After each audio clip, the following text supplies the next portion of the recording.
News nation पर आपके साथ मैं हूं राकेश पांडे। इस वक्त की सबसे बड़ी खबर, संसद में हंगामे पर सरकार की प्रेस कॉन्फ्रेंस चल रही है। एक बार फिर से सीधे रुख करते हैं। Not to cast aspersions on the chair without going into the merits and the truth of the matter, not get carried away by what some wrong propaganda that may be spread by some of his colleagues.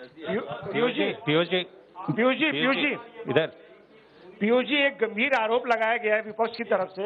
इधर एक गंभीर आरोप लगाया गया है विपक्ष की तरफ से कि जो मेल मार्शल है उन्होंने महिला सांसदों के साथ धक्का मुक्की की, बदसलूकी की, और वो कह रहे हैं कि सेलेक्टिव जो फुटेज है वो जारी किया जा रहा है, पूरा फुटेज जारी किया जाना चाहिए ताकि। देखिए, मार्शल या सिक्योरिटी स्टाफ किसी पक्ष के नहीं होते, ना वो विपक्ष के हैं ना सत्तारूढ़ पक्ष के हैं।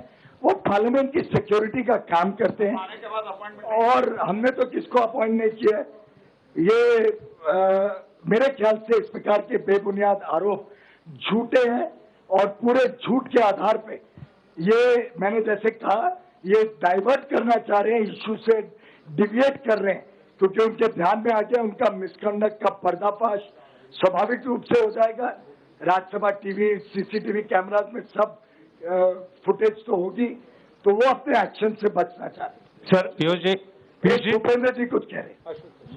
जिन महिला सांसद का आरोप लगाया जा रहा है उनका तो फुटेज सामने आ गया है, वो तो बल्कि उसका उल्टा है, वो तो खुद मार्शल के साथ हाथापाई कर रही है और जो महिला मार्शल है उसके साथ बाकी सांसद कैसे किस प्रकार से व्यवहार कर रहे हैं। एक संसदीय आचरण और परंपरा में जो वो कह रहे हैं वो तो वही फुटेज दिख रहा है जिसको वो कह रहे हैं, और कौन सा फुटेज उनको देखना है। तो ये सबसे पहली बात ये है कि एक महिला मार्शल के साथ जो केवल अपनी ड्यूटी करने आई है, जो ड्यूटी के लिए संसद में उपस्थित है, पहली बात तो उसके लिए वेल में क्यों गए, और दूसरी बात उसके साथ इस प्रकार का व्यवहार क्यों किया। क्या किसी भी सांसद को ये आचरण शोभा देता है?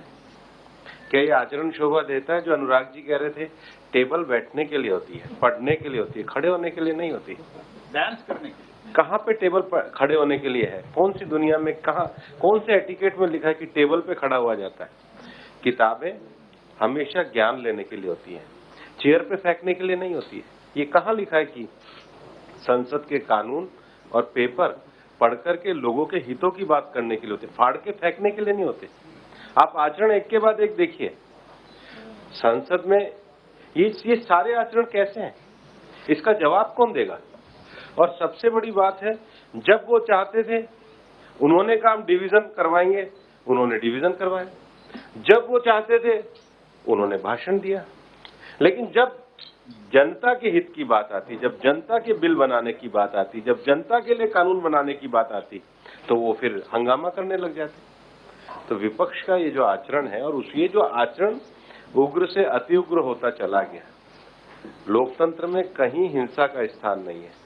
संसद विचारों के आदान प्रदान करने के लिए, हाथापाई करने के लिए नहीं है। और हाथापाई भी कभी भी किसी सांसद को कर्मचारी के साथ नहीं करनी चाहिए जो अपनी ड्यूटी पे केवल काम करने आए। Piyush ji, Sunil Prabhu, NDTV. I just wanted to ask you, usually you're a problem solver in trying to find a resolution to issues. In this issue, it was about Pegasus software and whether there should have been a discussion. What was the stumbling block in allowing a discussion on the floor of the House and, finding a resolution on this matter? Well, I think the Honorable Chairman made it very clear that when the government is suo motu coming out with a statement, if there is nothing to hide in that, the whole world knows government has suo motu come out with a statement. There is an established parampara practice in the Rajya Sabha that after the minister's statement, members are allowed to seek clarifications, raise any questions. It would have given ample opportunity to everybody. They did not take that opportunity. They disturbed and in an unruly manner did not allow the House to function. Chairman even after that gave an occasion, spoke from the chair and invited that if you all agree, I will ask the minister's convenience and invite him to give clarifications to whatever you have. And I think matters of this nature should be taken with more seriousness than the way they have taken. After look at the bills that were passed, deposit credit guarantee. It gives our depositors in banks insurance cover instead of 1 lakh, 5 lakhs. And within 90 days you get paid. Juvenile justice. It helps our children. Bill on limited liability partnership and insolvency, which will help MSMEs. There was a constitutional scheduled tribes order amendment bill, which affects the scheduled tribes of Arunachal Pradesh. Every one of the bills was in public interest, would have helped the country to progress, but sadly, even a bill to set up a central university in the Union Territory of Leh Ladakh was not accepted by them for a good discussion. I deplore and condemn the behavior of the opposition. Last question. POJ. One second, sir. Last question. POJ. 1 second. Sir,